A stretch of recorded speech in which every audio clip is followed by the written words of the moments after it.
I've asked you this before, and do you yet regret making that pledge of stop the boats, which was just so clearly impossible to do? No, because I want people to know where I stand. I think illegal migration is unfair. I don't think it's right that people come to our country illegally, and I want to do everything I can to stop it. And you say that the progress we've made, let's be clear, right?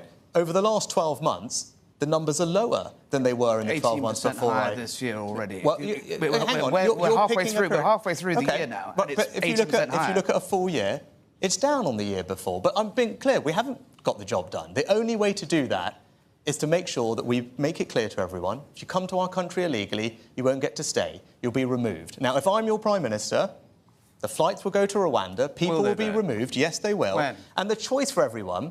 They'll go in July. And the choice for everyone, the choice for all of you at the election is about the future.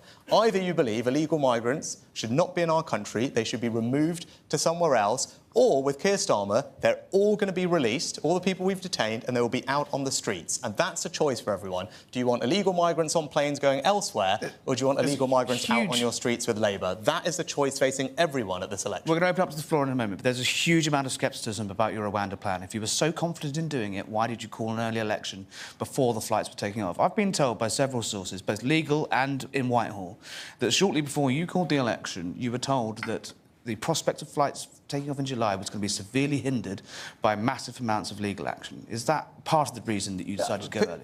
People have tried to frustrate this, starting with the Labour... But quite successfully, right? They have for a long time. That's why people don't believe the flights are going to go. And what have I done? Every time when someone has tried to block it, I've kept going.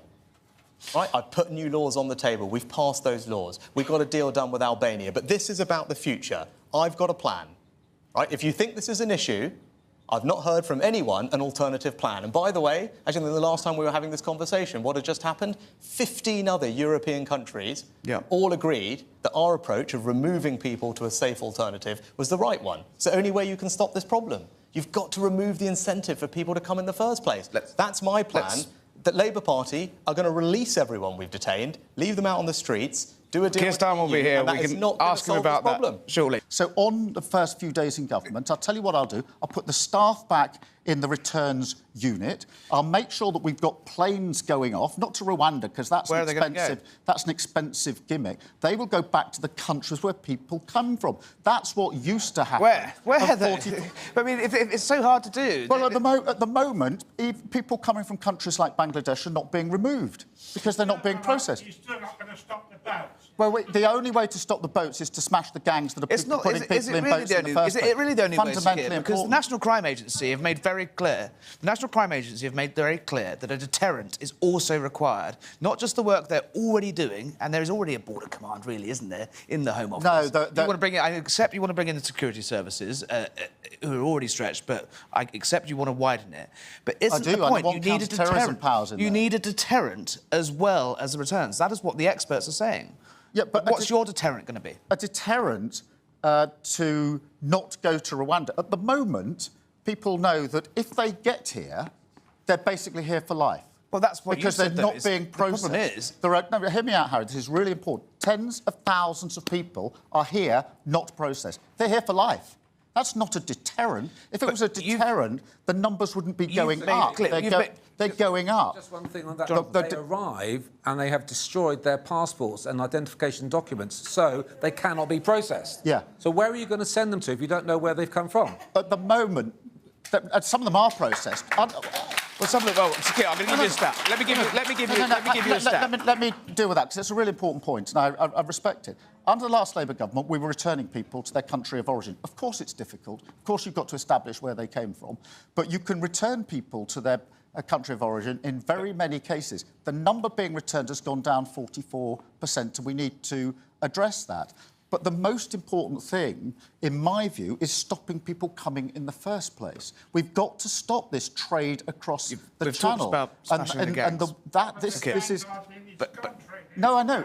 That's why we need to work with other countries. When we had terrorists... I mean, I take your point, sir, completely. Yeah. When we had terrorist gangs operating, They too were operating across European countries. So we worked with other countries in Europe. We shared intelligence, we shared data. I've been in the room when we've done this. We shared a strategy for then arresting everybody in different countries at exactly the same time, because you can't arrest someone Just for the rest of the audience who can't hear, the gentleman in the audience said that the gangs aren't in this country, so how are you going to do it? Yeah, no, they're not, and that's why we need to set up this border security command, which will operate across different countries. But just to explain, in the terrorist cases, which is why I passionately believe we can do this, we shared the data, each country, as to what they knew, the intelligence, all sitting in one room with with big data panels, then agreed a strategy, how we're going to take this gang down, then an arrest strategy, because if the French authorities don't arrest someone at exactly the same time as the authorities in Germany or London, then it doesn't work. Yeah. I've seen that done in relation to terrorist cases.